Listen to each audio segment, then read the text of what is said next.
Pronto. Bom, boa tarde para todo mundo, ou dependendo para quem estiver assistindo a aula, bom dia ou boa noite. A gente vai dar início agora à nossa aula aberta do professor Roberto Menezes. Essa aula aberta ela está vinculada à disciplina de regionalismo na América Latina, enfoques teóricos, conceitos e desafios atuais, atualmente ministrada no programa de pós-graduação em Relações Internacionais Santiago Dantas, por mim, pelas professoras Karina Mariano e Regiane Bressan. E hoje temos aqui um encontro online com o professor Roberto Menezes para tratar sobre dois blocos regionais, dois processos de regionalismo principais, que são a ALCA e o NAFTA. Antes de passar a palavra para o professor Roberto, farei aqui uma breve listagem do seu currículo e uma breve apresentação. O professor Roberto Menezes é professor associado 3 do Departamento de Relações Internacionais da Universidade de Brasília, é doutor em Ciência Política, com ênfase em Relações Internacionais pela USP. O professor Roberto foi professor visitante no Arrigue Center for Global Studies da Johns Hopkins University entre 2018 e 2019.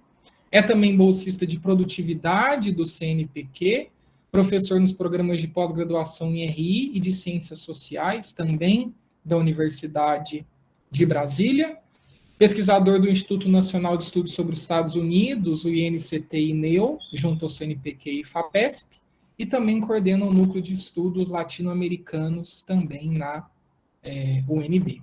Há também uma série de outros cargos e outras funções do professor Roberto, mas com essas acho que já está de bom tamanho. Aproveito, professor Roberto, muito obrigado pela sua solicitude e disposição de estar aqui nessa tarde conosco. E a palavra agora é sua, e à medida que você for falando, é só ir me avisando que eu vou passando os slides. Muito obrigado. Tá, boa tarde a todos e todas, né? Agradeço o convite do Cairo, da Regiane e da Karina.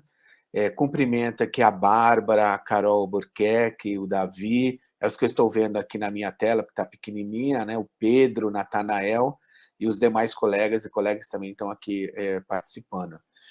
Esses slides eles não estão completos, porque tive um problema de internet desde as 11 da manhã, estava terminando de fazer, ia colocar mapas, ia colocar tabelas e assim por diante, mas, enfim, eu creio que dá para a gente já fazer a primeira parte e na sequência eu vou aqui apresentar também, enfim, mesmo sem slides, é claro, os pontos finais.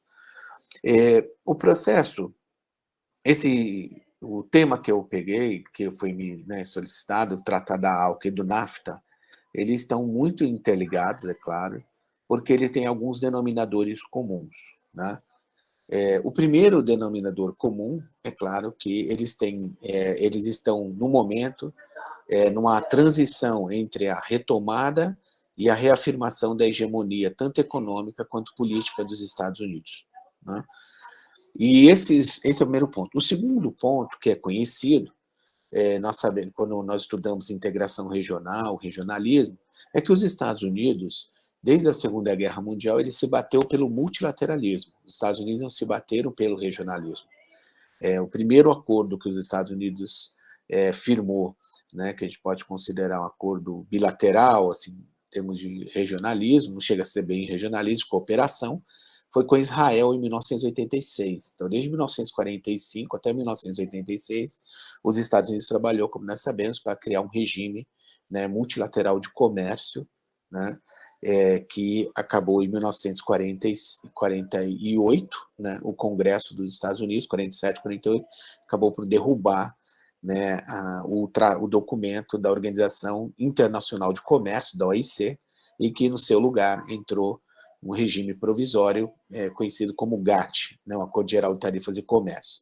Os Estados Unidos, desde então, eles não buscaram fazer acordos bilaterais, eles continuaram insistindo no caminho de construir o terceiro pilar, como nós sabemos, de Bretton Woods, porque o primeiro pilar é o Fundo Monetário Internacional, o segundo pilar, o Banco Internacional de Reconstrução e Desenvolvimento, e o terceiro pilar, a Organização Internacional do Comércio.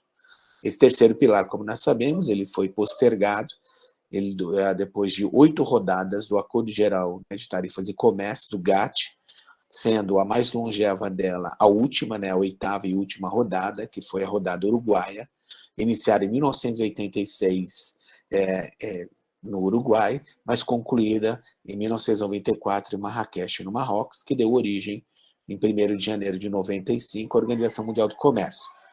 O terceiro ponto importante, né, no contexto geral, é que os Estados Unidos, então, o primeiro acordo, de fato, que ele vai participar, um acordo que a gente considera um acordo regional, vai ser o acordo em 89, quando é acertada, né, a formação de uma área de comércio entre os Estados Unidos e o Canadá. Nós sabemos que o Canadá já tinha sua economia fortemente, né, articulada, integrada aos Estados Unidos, e, portanto, era mais uma formalização dessa relação, mas que acabou, no momento seguinte, com o fim da Guerra Fria, acabou incorporando o México. Então, em 1994, entrou em vigor o acordo, né, o NAFTA, o Acordo de Livre Comércio, né, da América do Norte, e esse acordo, então, entre Estados Unidos, Canadá e México, foi o primeiro acordo, de fato, em que os Estados Unidos passaram, então, a integrar, né, um acordo de enfim, um regionalismo econômico, digamos assim, entre aspas, uma integração econômica. Pois bem, nós vamos então para a primeira transparência. Antes de avançarmos, um outro ponto importante é que esse momento em que se dá também a ALCA, né? Eu vou explorar, claro, um pouco, a partir da perspectiva brasileira, mas também um pouco dos Estados Unidos, e não vou me demorar muito nenhum dos dois processos, porque eu acho que vou destacar aquilo que está mais consolidado na literatura, claro, e tratar do período recente, mas porque são quase 30 anos, né? Se pegarmos 1992, já são, né, 30 anos, 2022, então nessas 3 décadas o tema também, enfim, ele sofreu transformações, podemos dizer assim, profundas, né, por causa da posição dos Estados Unidos, da posição internacional dos Estados Unidos. Né. Eu não sei, Caio, se dá para você deixar só a tela principal sem essas laterais aí, porque ela está cortando um pouco para mim. Deixa eu tirar aqui os participantes. Né, agora melhorou, obrigado. Então, vamos lá. Feita essa pequena introdução, para mim ainda parece um pouquinho cortada. Eu acho que porque, não sei porque se aumentou. Aí, voltar lá. Aí, vamos ver agora. Então, eu destaquei um primeiro trecho, ótimo. Um primeiro, enfim, como uma epígrafe para a gente, estava melhor no anterior. Aí, no anterior que estava para eu ler. Aí, ótimo. A epígrafe de um livro que eu acho fundamental para entender esse período, que é o livro do Joseph Stiglitz, Os Exuberantes Anos 90, publicado em 2003. Como vocês sabem, o Stiglitz ele foi o economista-chefe, o coordenador do primeiro governo Clinton, né, do Comitê Econômico do governo Clinton. Né. O governo dos Estados Unidos tem vários comitês, ciência e tecnologia, né, saúde e tal, ele foi o da economia. E quando ele deixou o governo Clinton, ele publicou, né, enfim, alguns trabalhos, né, questionando o consenso de Washington, assim por diante, e depois reuniu isso num livro que foi publicado pela Companhia das Letras no Brasil, que diz assim: o mundo tornou-se economicamente interdependente e somente com a criação de um arranjo internacional equitativo poderemos trazer estabilidade para o mercado global. Isso exigirá um espírito de cooperação que não é construído pela força bruta, pela imposição de condições inapropriadas no meio de uma crise, pela intimidação, pela imposição de acordos comerciais injustos ou pela adoção de políticas comerciais hipócritas, por tudo que faz parte do legado hegemônico que os Estados Unidos estabeleceram na década de 90, mas que parece ter piorado no governo seguinte. Na política econômica internacional dos anos 90, os Estados Unidos anteciparam o fervor ideológico e o unilateralismo do governo seguinte, ou seja, está se referindo ao governo Clinton, né? E depois, é claro, o Bush. As consequências farão parte da herança com qual o próprio governo vai se defrontar. Aí nós vamos para o próximo. E isso está dentro de uma, digamos, de uma política iniciada em 1979 nos Estados Unidos, que é a política denominada diplomacia do dólar forte, tá? Em que os Estados Unidos, a antecedência dessa política é o seguinte: entre 1945 e vamos colocar até 1979, os Estados Unidos, eles, por conta, né, do conflito leste-oeste, como nós sabemos bem, ele acabou abrindo o seu mercado, né, para alguns países chaves, como a Coreia do Sul, o Japão, né, aquilo que o Giovanni Arrighi denominou de desenvolvimento a convite, ou seja, os Estados Unidos depois, primeiro bombardearam o Japão, depois impuseram uma constituição, colocaram tropas que estão lá até hoje, né, base de Okinawa e outras nos Estados Unidos, mas a partir de um dado momento os Estados Unidos começam então a trabalhar nisso que o Arrighi denomina de desenvolvimento a convite, ou seja, além de fazer o Plano Colombo e financiar a reconstrução econômica do Japão, os Estados Unidos, eles abrem os seus mercados, não só abrem seus mercados para os produtos japoneses, como também facilitam o acesso à tecnologia, de várias tecnologias, por parte, né, do Japão. A diplomacia do dólar forte, ela acabou, portanto, financiando, né, uma política, de certa forma, política comercial, que acabava deixando os seus aliados venderem condições mais favoráveis, produtos no mercado dos Estados Unidos, e, com isso, um ônus, né, também por emprego nos Estados Unidos e tudo mais, ou seja, condicionando as variáveis geopolíticas, né, portanto, esse relacionamento econômico. No momento em que os Estados Unidos, né, no final dos anos 70, ele adota a política da diplomacia do dólar forte, sobretudo em 1979, no governo do Jimmy Carter, né, democrata Jimmy Carter, e que tinha como uma figura-chave no governo, né, vou aqui o nome dele agora, mas eu vou lembrar que a figura-chave da economia, faleceu recentemente, com quase 100 anos, né, que é o Paul Volcker, né? Então, o Paul Volcker, em 79, ele acaba elevando a taxa de juros nos Estados Unidos. Ao elevar a taxa de juros nos Estados Unidos, claro, o dólar, o dinheiro ficou mais caro, arrebentou com as economias latino-americanas, por exemplo, levou, em Minas Gerais, a crise da dívida externa, em 82 o México, 86 o Brasil, assim por diante, como um desdobramento. Mas essa política, ela foi continuada no primeiro governo Reagan, entre 81 e 85, na qual os Estados Unidos trabalharam, então, manejar o dólar, né, claro, o poder que o dólar confere aos Estados Unidos, através do mecanismo da senhoriagem, né, na qual os Estados Unidos, então, entre 81 e 85, continuou elevando o valor do dólar, mas dificultando a exportação dos produtos dos Estados Unidos, né? O segundo momento dessa diplomacia do dólar forte vai ser um momento que vai inverter esse processo, já no segundo governo Reagan, que é coordenar uma desvalorização do dólar, como nós sabemos, mas uma valorização do iene, a moeda japonesa, assim como até então o marco alemão, né, da Alemanha Ocidental, vai então valorizar essas duas moedas e fazer aquilo que é o chamado de soft land, ou seja, um pouso suave do dólar. E depois nós temos um terceiro momento, que ainda alcança o governo Clinton, que é entre 89 e 96, que se dá exatamente essas duas propostas, tanto a do NAFTA quanto a da ALCA.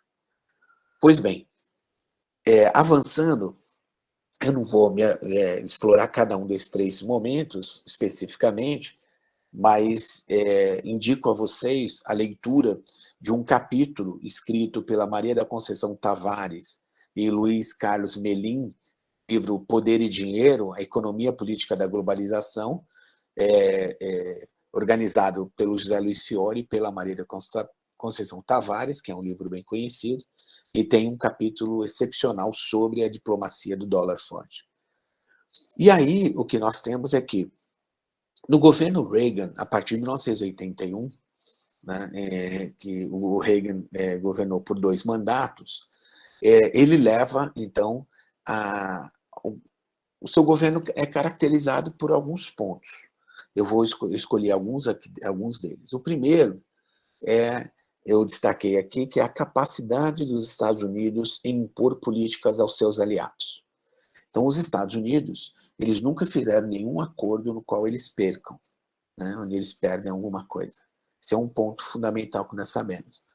Então, essa capacidade dos Estados Unidos em impor política aos seus aliados, né, e sobretudo os aliados mais próximos, nós estamos vendo novamente agora na guerra da Ucrânia, né, da Rússia e da Ucrânia. Que a guerra, de fato, é a Rússia versus Ucrânia versus OTAN versus Estados Unidos, claro. Né? E os Estados Unidos, essa capacidade de impor a política, ela foi retomada na segunda metade dos anos 80, e ela seguiu forte com o pós-Guerra Fria, e ela seguiu muito forte no primeiro governo Clinton. No segundo, ele já foi declinando, mas assim, para não recuperar mais essa capacidade, me parece, né, até o presente.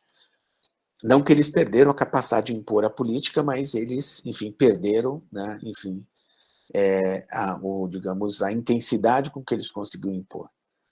Segundo ponto é que o governo Reagan é caracterizado por uma forte ação do Estado, né, o Estado norte-americano. Tanto no campo militar, como nós sabemos, com a Guerra nas Estrelas, né, e a partir de 83, assim por diante, mas também de um conjunto de políticas que são elaboradas no governo do Reagan, exatamente para retomar a hegemonia dos Estados Unidos. A hegemonia ficou abalada, né, sobretudo na segunda metade dos anos 70. Terceiro ponto que ele trabalha é a recuperação econômica dos Estados Unidos, e a recuperação econômica vinculada, é claro, à produtividade e à competitividade no setor manufatureiro. Porque nós sabemos que a resposta que os Estados Unidos deu à crise dos anos 70 foi a resposta que é o segundo item da lista, que é o neoliberalismo, que vai ganhando força nos anos 80, sobretudo no governo Reagan, e que acabou levando para fora dos Estados Unidos parte da manufatura, ou seja, do processo produtivo nos Estados Unidos. Junto com isso, levou empregos, levou, enfim, né, indústrias que depois, nos anos 90, nos anos 2000, algumas acabou por deixar a saída dessas indústrias, deixaram um rastro de desemprego, né, um rastro de crise econômica em várias partes dos Estados Unidos.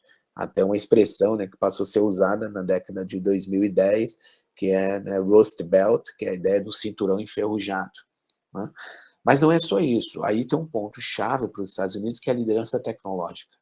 Desde 1945, os Estados Unidos eles têm 3 a 4 pilares centrais que aparecem nessas, né, estratégia de defesa nacional dos Estados Unidos, no qual ele lista desafio esses que um deles, é claro, é a liderança tecnológica, ou seja, os Estados Unidos não perder de forma alguma a liderança tecnológica. E o segundo ponto fundamental é os Estados Unidos, portanto, controlar os processos produtivos mais rentáveis.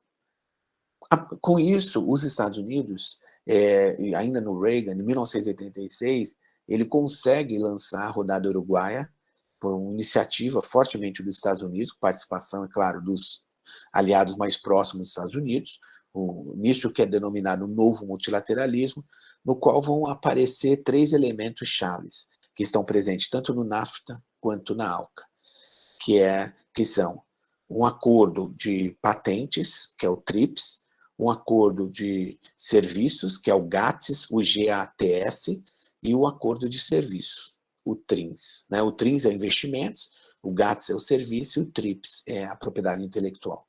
Desde esse momento, esses 3 temas, que naquele momento a gente chamado de novos temas, não são tão novos assim, nós sabemos, tem quase 40 anos, mas são os temas-chave para os Estados Unidos, que eles colocam na agenda.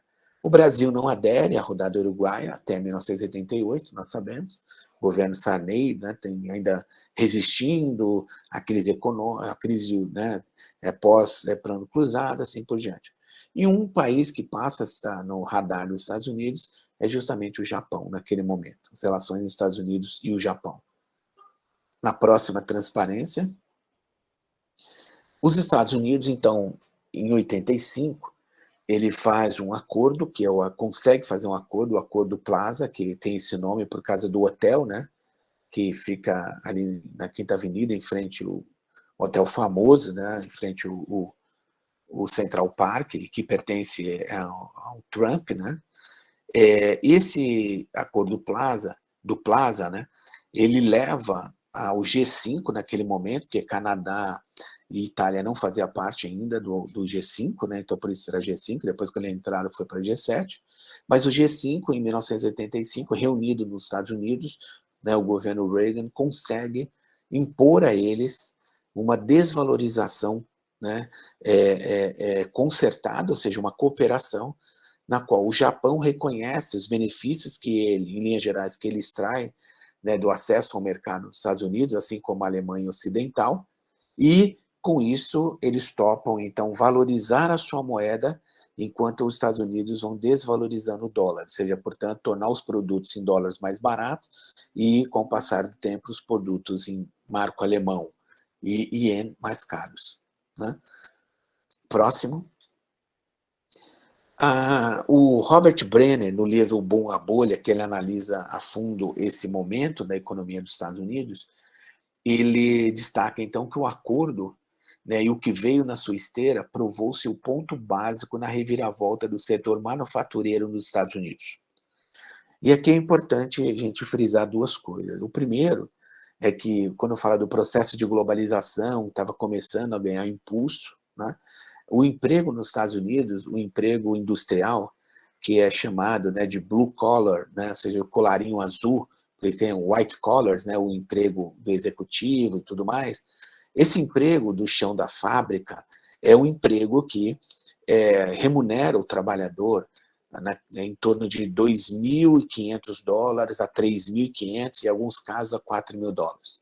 Quando a gente assiste o documentário Indústria Americana, eu acho que ainda está disponível no Netflix, e ele pega o caso de uma indústria, né, na cidade de Dayton, nos Estados Unidos, que é uma indústria que era a General Motors e que é a fábrica da Funio, uma empresa chinesa que fabrica vidros, né, para-brisas de veículos, ela assume. Então ele mostra como se dá as relações de trabalho, né, com os trabalhadores estadunidenses, vários deles que eram da General Motors, qual o valor do salário, como que o chinês impõe barreiras para eles se sindicalizarem, assim por diante.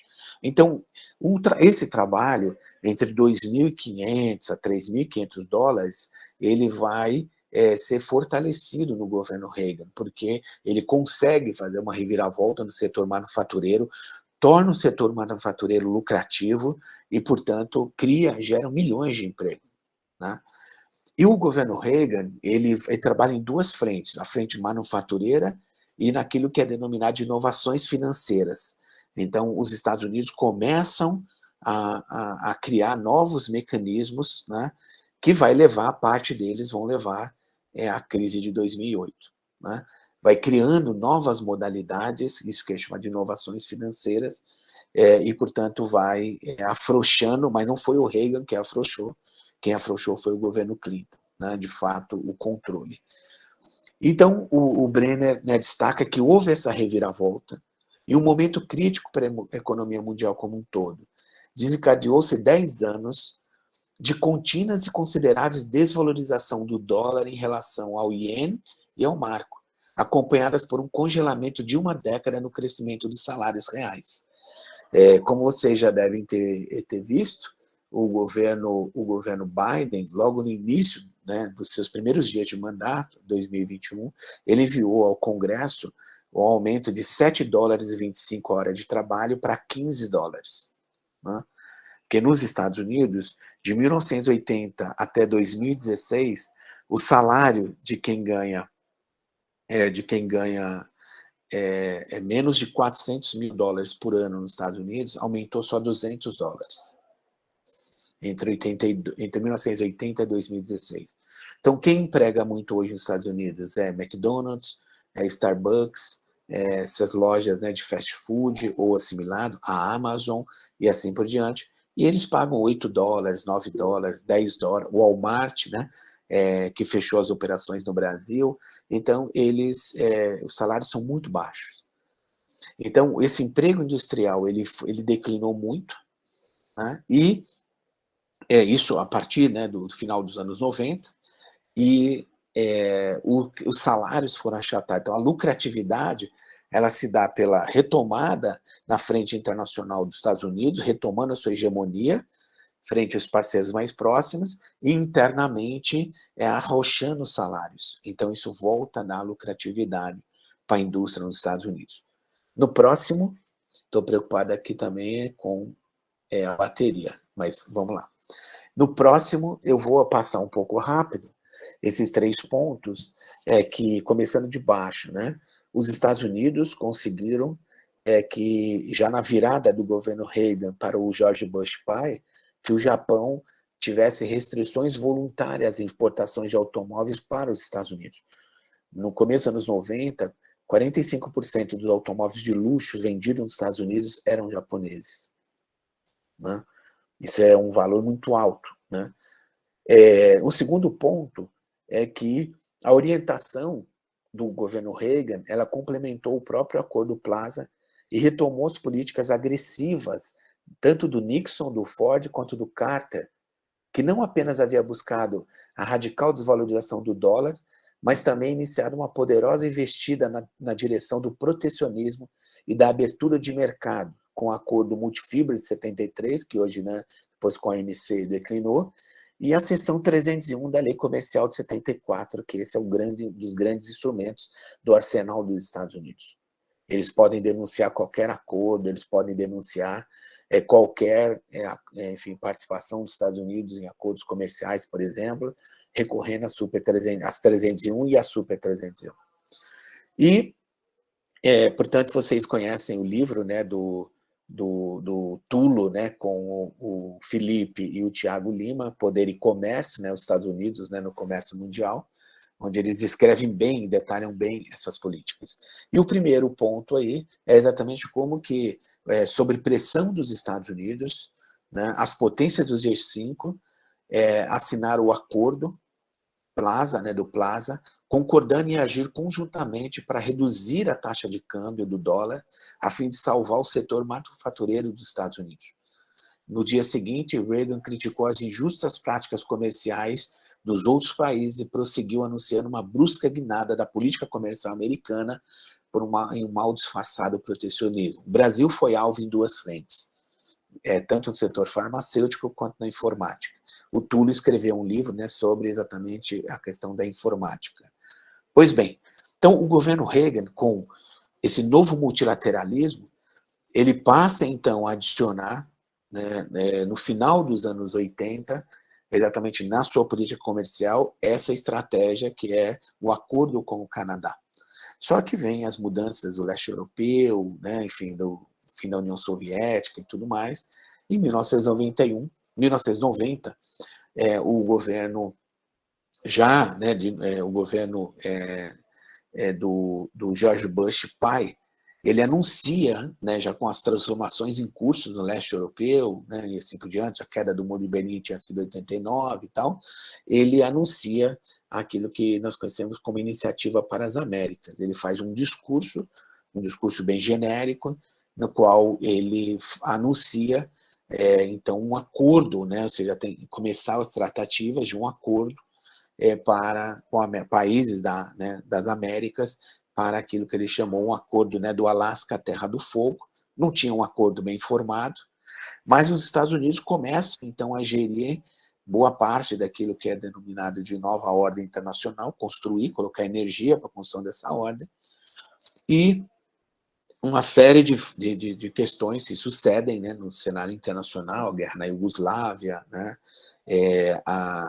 guerras, né, enfim, na África, né, sobretudo em Ruanda, não só, mas em Ruanda, Enfim, e nesse momento, quando os Estados Unidos, o governo, a próxima transparência,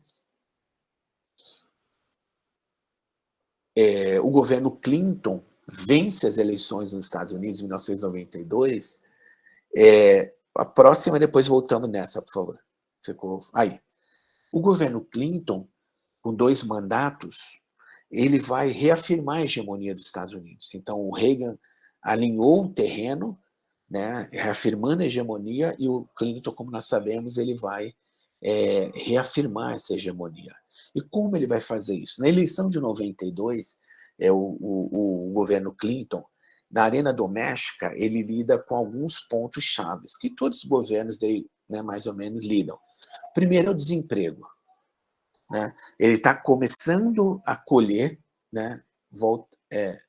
Aí ele está começando a colher o resultado das políticas lá do Reagan, que está dando resultado. Né? Ele propõe uma reforma do sistema de seguridade social nos Estados Unidos, que vocês sabem, né? Já leram, viram vídeos e tudo mais, enfim, exposições de diversos tipos, que os Estados Unidos nunca teve estado de bem-estar social. Né? Estados Unidos não é modelo para país nenhum na área da saúde, por exemplo. Né? É uma selvageria só. Né? Mas para ter acesso a algum seguro, saúde, até então, é através do mercado de trabalho. Então, se tem um mercado de trabalho formal, dependendo do tamanho da empresa, você tem acesso a um seguro-saúde.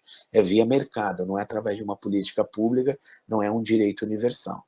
Mas os Estados Unidos têm várias políticas sociais também, não é que eles não tenham nenhuma, que para acessar essas políticas depende como você está no mercado de trabalho. Então, por exemplo, se você arrumar um emprego que seja de menos de 5 horas por dia, você não consegue a complementação salarial.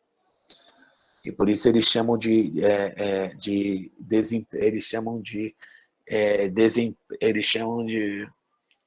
desemprego involuntário. Né?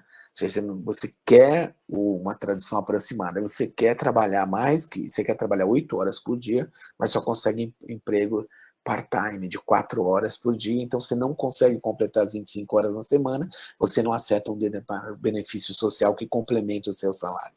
Enfim, mas esse é um nó que depois o Obama desatou um pouquinho e que o Biden tenta avançar um pouquinho, né, mas está tendo em conta a dificuldade. Educação, um problema chave nos Estados Unidos. Hoje quem faz a boa parte da ciência e tecnologia são estrangeiros. Né? A inovação tecnológica, desde dezembro do ano passado, o Japão ou a China ultrapassou os Estados Unidos em número de artigos indexados no mundo. Né? A China já tem 2 universidades entre as 20 primeiras, já está colando na 20ª, uma terceira. Entre as 50 primeiras, eles já têm 4 a 5 universidades. Claro que os Estados Unidos continuam sendo um grande centro produtor de conhecimento, assim por diante, mas isso não é um dado que a gente pode deixar passar batido. Então, os Estados Unidos, nesse ponto, o Stiglitz, ele sempre se bateu muito fortemente. Por quê? Porque o governo Clinton, do qual ele fez parte, segundo ele, deixou a área da ciência e tecnologia muito, enfim, muito à mercê, enfim, de políticas fracas, segundo ele, né? Políticas fracas. E esse é um problema, porque no livro ele vai descrevendo com bastante riqueza de detalhes como que os Estados Unidos estavam perdendo a vanguarda tecnológica, ou pelo menos estavam, né, titubeando frente à vanguarda tecnológica. O déficit da economia dos Estados Unidos, déficit comercial sobretudo, empregos, né, o Clinton criou 10 milhões de empregos no seu primeiro governo, 8 milhões de empregos no seu segundo governo. Mas assim como no governo Lula, que é louvável a criação de emprego, é óbvio, né, esses empregos são de baixa qualidade. A maioria desses empregos eles são chamados de Mac Jobs, né, porque você tem os empregos padrão McDonald's versus os Mac Jobs, que é um emprego, né, da Apple, né, seja, portanto, uma metáfora aí de empregos que têm mais qualificação, mais prestígio, maior salário frente ao oposto no caso dos McJobs. Na arena internacional, o governo Clinton, e aí chegamos, eu vou avançar aqui, chegamos no ponto em que os Estados Unidos, no governo Clinton, vai bater fortemente pela abertura de mercados. Então, do ponto de vista sistêmico, ele trabalha na OMC para fechar a rodada uruguaia e conseguir criar a OMC. Do ponto de vista regional, né, ele trabalha pelo NAFTA, então ele conclui o NAFTA com a votação apertada no Congresso, entre Canadá, Estados Unidos e México, com uma forte oposição do setor, né, das centrais sindicais nos Estados Unidos, sobretudo a principal central sindical e demais movimentos trabalhistas, que são mais próximos ao Partido Democrata, porque apontavam que os empregos iam se deslocar por México, né, porque a mão de obra é mais barata, não é tão regulamentada e assim por diante, e eles não viam tanta ameaça nessa frente vindo do Canadá, mas viam essa ameaça vindo exatamente do México, né? O fato é que foi aprovado, como nós sabemos, o NAFTA em 1994, e o governo Clinton, então, no final de 94, ele realiza uma cúpula em Miami, que hoje nós estamos a cúpula agora em Los Angeles, né, pelo governo Biden, começando hoje com a presença do governo brasileiro, mas a ausência, né, de alguns de outros governos importantes, e essa cúpula, em dezembro de 94, por parte do Brasil, participou o Itamar Franco, que era o presidente, e o Fernando Henrique como presidente eleito. Chegando lá na cúpula de Miami, o governo, o vice-presidente, o Al Gore, que presidiu a cúpula, ele, então, anuncia, né, enfim, a proposta da criação da ALCA, de uma área de livre comércio das Américas, retomando, em linhas gerais, a iniciativa, né, do governo Bush, só que agora tentando já dar um direcionamento, né, excluindo Cuba, e, portanto, mostrando o interesse dos Estados Unidos em criar, então, enfim, uma zona, né, que para alguns autores, e que acabou ficando mais forte nos anos seguintes, que seria estender o NAFTA até o finzinho da América do Sul, né, até a Terra do Fogo. Então, isso rapidamente desperta, né, a preocupação tanto do governo brasileiro e alguns outros governos na região, que vai levar, então, a uma discussão nos anos seguintes, até que tem-se, né, a reunião em São José, né, depois no Chile, em 98, que vai dar início formalmente às negociações da área de livre comércio das Américas. Bem rapidamente, do que a literatura, do que nós temos, em linhas gerais, quais são os pontos para a gente destacar? Os pontos são o seguinte: primeiro, que aquilo que é o formato negociador. O formato negociador, o Brasil pressionou muito para que fosse do Singer under Tank, né? Nada está acordado até que tudo esteja acordado. Primeiro ponto. Então, ia ser bloco a bloco. Então, o Mercosul jogou um papel importantíssimo. Os Estados Unidos, segundo ponto, eles queriam 15 grupos de trabalho. O Brasil, junto com alguns outros países, o Brasil, de certa forma, resistiu, porque tinha país que não tinha gente suficiente para colocar em todos os grupos. E, então, foram criados 9 grupos de trabalho, 9 GTs. Desses GTs, 3 são esses aí que vinham lá de 86. Propriedade intelectual, serviços e investimentos. Compras governamentais era outro, e assim por diante. 9 grupos de trabalho. Desses 9 grupos de trabalho, então, o Brasil, né, de 97, que começou oficialmente a negociação, 97, 98, né, nós sabemos que em 2005 seriam concluídas as negociações.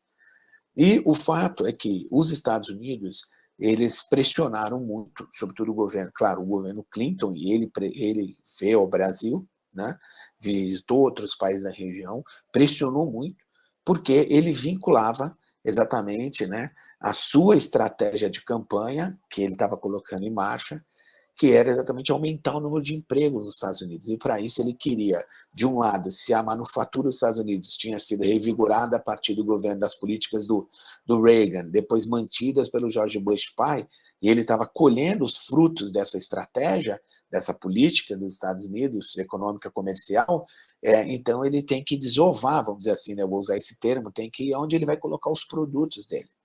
E a partir daí o governo Clinton então passa fortemente a trabalhar pela abertura de mercados comerciais.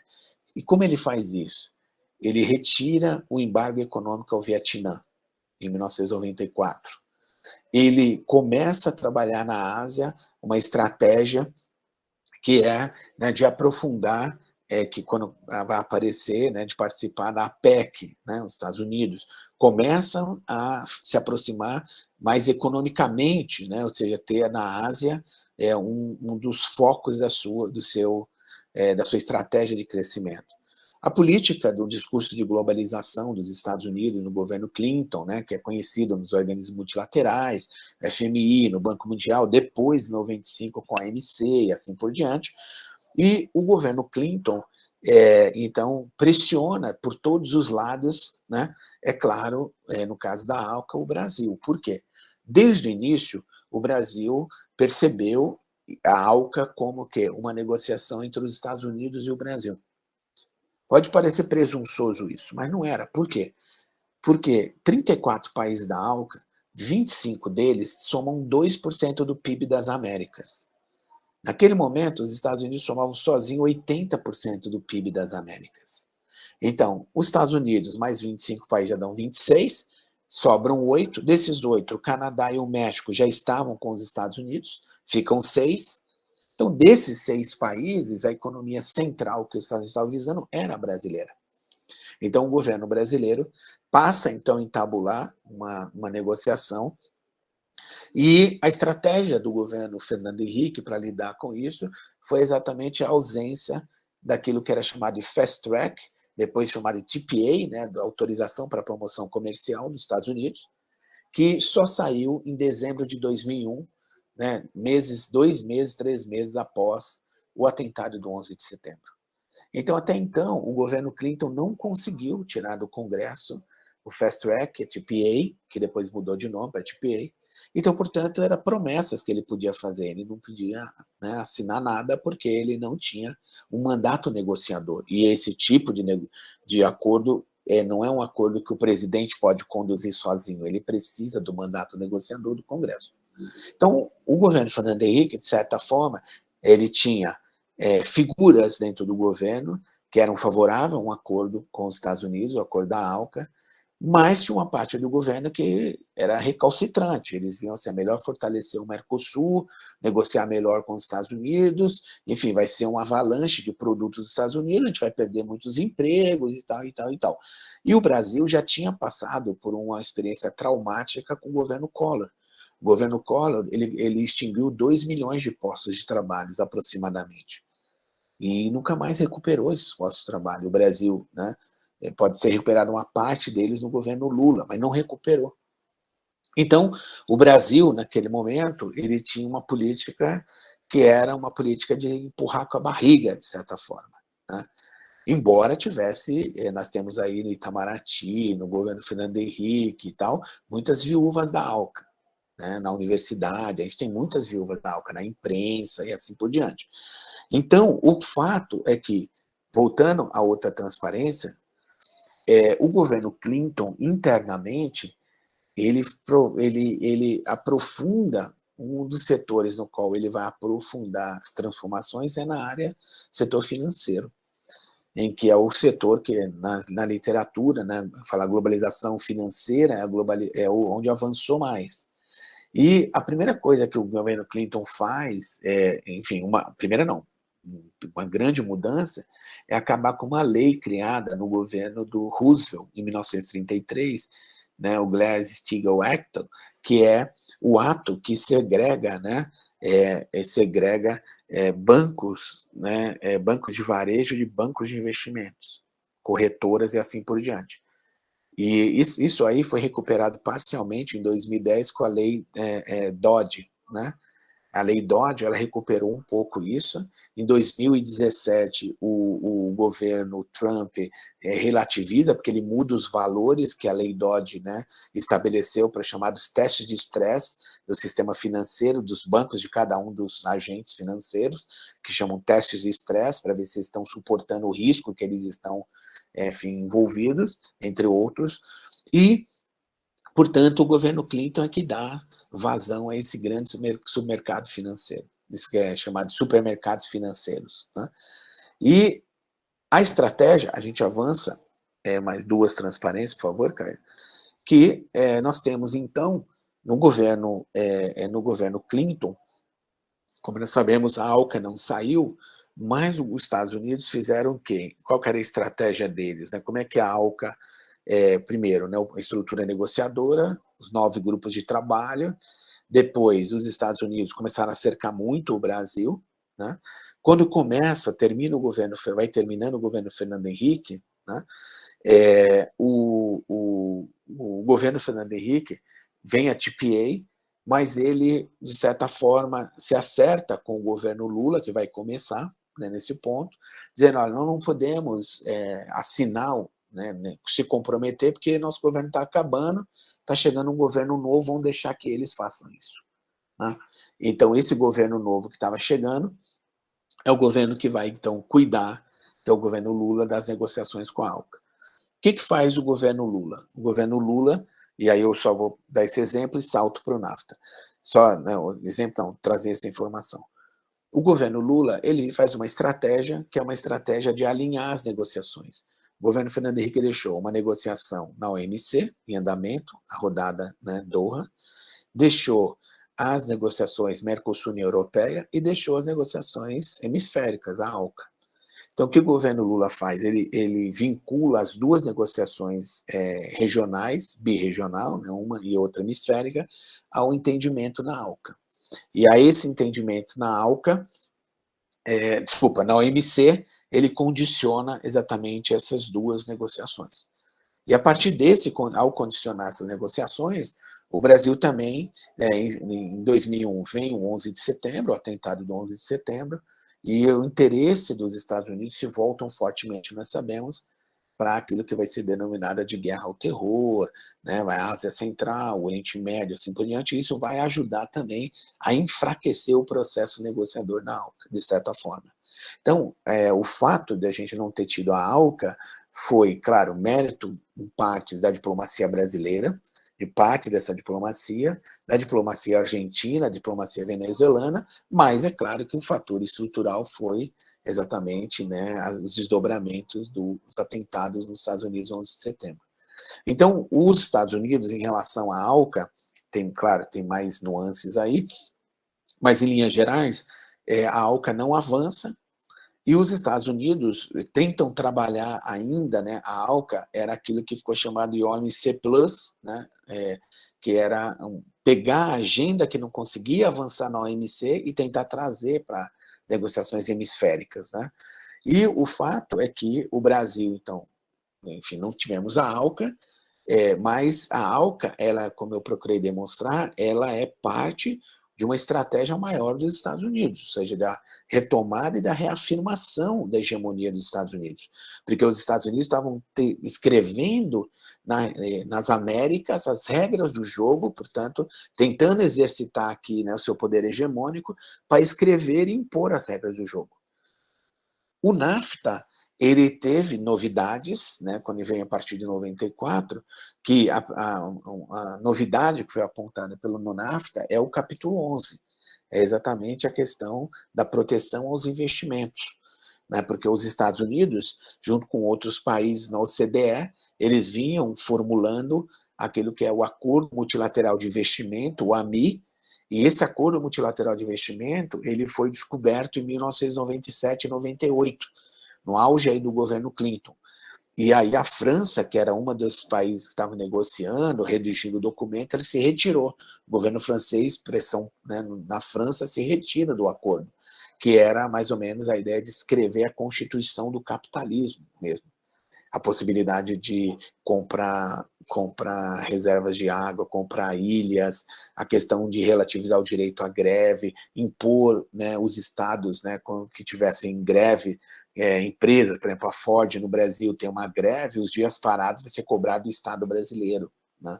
Enfim, um acordo draconiano que acabou, enfim, depois sendo escanteado no âmbito da OCDE, esse lugar tão maravilhoso, né, que só tem coisas boas a nos oferecer, né, selo de qualidade, essas coisas todas. Então, a OCDE, então, com o Acordo Multilateral de Investimento, os Estados Unidos tentou por ali também colocar o tema do investimento, mas a partir do seu entendimento, né, não avançou.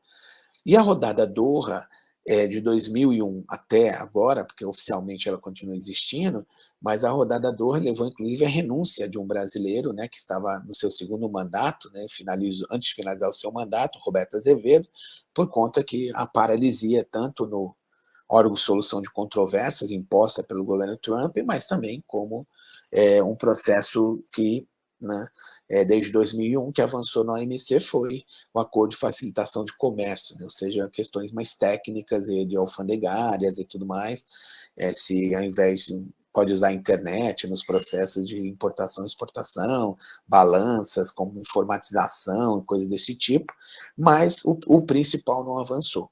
Então, os Estados Unidos, eles seguiram, né, seguiram com o NAFTA, claro, desde 94, conseguiram colocar o capítulo 11 lá no NAFTA, a proteção do investimento, né, dos Estados, sobretudo, não só, mas sobretudo dos Estados Unidos. E, em linhas gerais, a ideia dos Estados Unidos era o NAFTA, no que diz respeito ao México, era um campo de testes também para o restante dos países da América Latina. Pois bem, o governo, vem a crise de 2008, eu já estou finalizando para a gente ir para o debate, troca de ideias.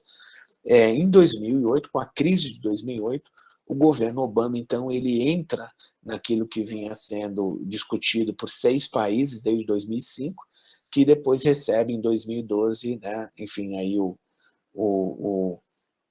um passo definitivo, né, dá um passo definitivo no governo Obama, que é a TPP, né, a Parceria Transpacífica. Então, o governo Obama, então, que não conseguiu fazer a ALCA, né, o Clinton não conseguiu fazer, o Obama não retomou a ALCA, e o NAFTA, já no governo Obama, tinha a discussão de que ele tinha que ser revisto, de que o NAFTA tinha que passar por uma revisão. Só que, com a entrada do Trump, o que nós temos primeiro ponto, é que o Trump, o governo dele vai verbalizar que a China representa uma ameaça inédita ao comércio mundial.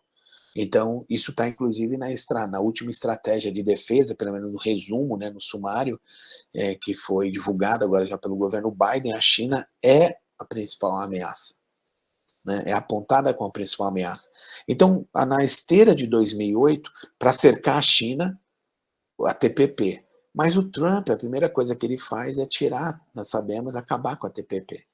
E no discurso, na campanha, né, eu, a Karina e o Flávio Contreira publicamos, né, vamos publicar um texto na Contexto Internacional, no próximo número, que trata de parte desse processo negociador, né, uma parte desse trabalho já saiu num livro organizado pela Neuza e pelo Henrique Menezes, né, A Economia Política do Governo Trump, que a negociação, entre aspas, que não foi uma negociação, foi uma imposição dos Estados Unidos, do Trump, né, em relação ao NAFTA, a partir de um bordão que ele vinha usando na campanha de que os Estados Unidos é um cofrinho onde só eles põem moeda, né, esses acordos, e quem todo mundo tira as moedas, menos os Estados Unidos.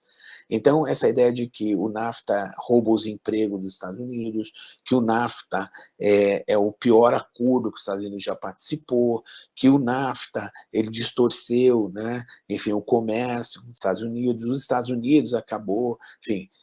Claro que não avalia, os números não mostram isso, né, porque os números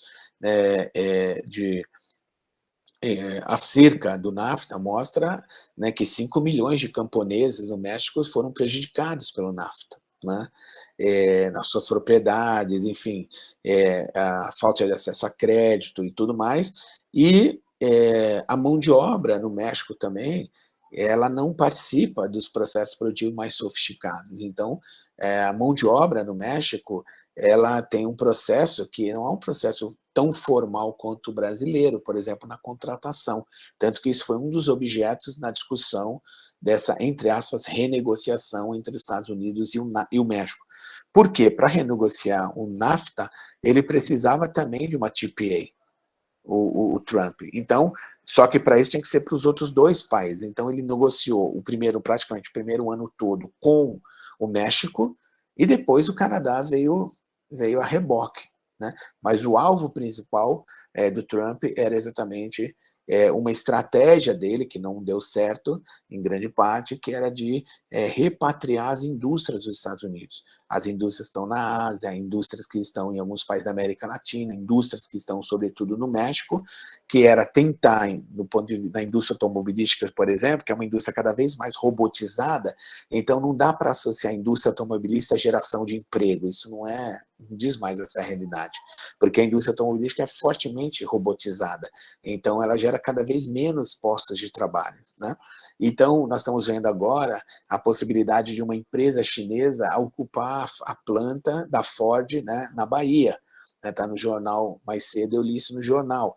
E aí, ou seja, essa empresa ela vai vir, mas não vai ocupar com os salários que tinha, né, a Ford, e certamente vai vir já num processo mais acelerado de robotização, de mecanização da produção, né, a indústria 4.0, assim por diante, que o processo produtivo está se espraiando.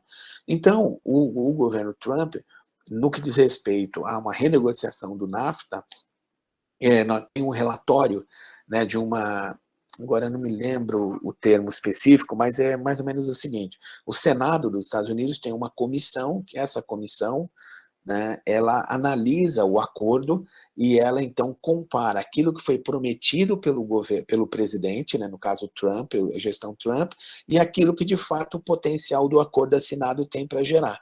Então, ela mostra que essa renegociação do NAFTA ela vai incrementar menos de 0,5% do PIB dos Estados Unidos nos próximos 10 anos.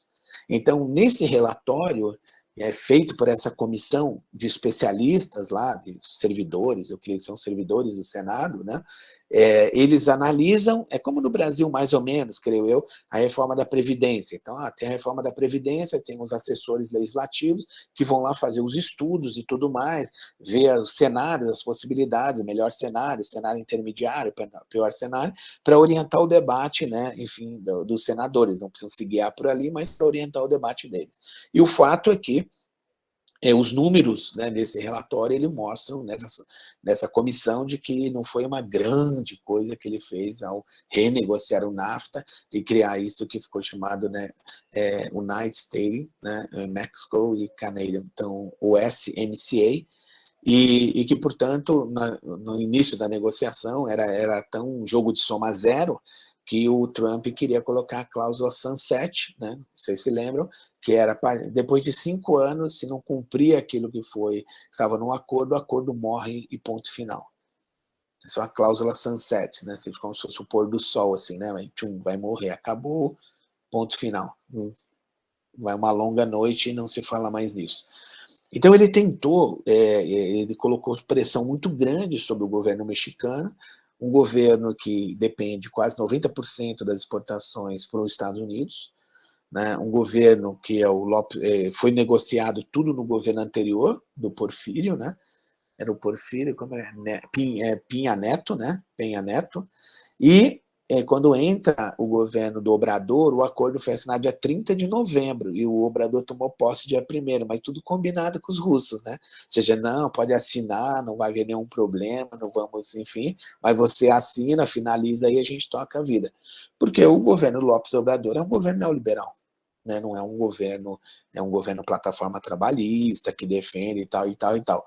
Tem uma política externa que quer colocar, né? Estamos vendo agora na cúpula, né, das Américas, Los Angeles, dizendo que não vai, assim por diante, enfim, pressionando e tal, de alguma forma, tentando arrumar um espaço de respiro frente ao governo dos Estados Unidos.